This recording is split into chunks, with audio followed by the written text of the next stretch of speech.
On the 27th September, the Ruto administration unveiled their choices of cabinet secretaries. Of the total number, only 7 women were named, contrary to the campaign promise of a 50-50 cabinet.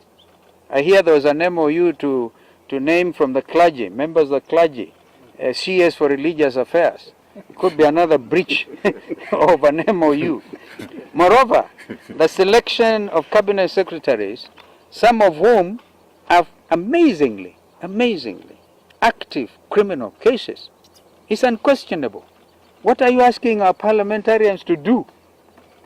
Honestly, to go into the committees, compromise them with money here and money here, and actually approve people with criminal cases. If I was William Ruto, I would withdraw some of this immediately to avoid national shame and even international shame. This was not procedurally done on the basis of competencies and personal integrity.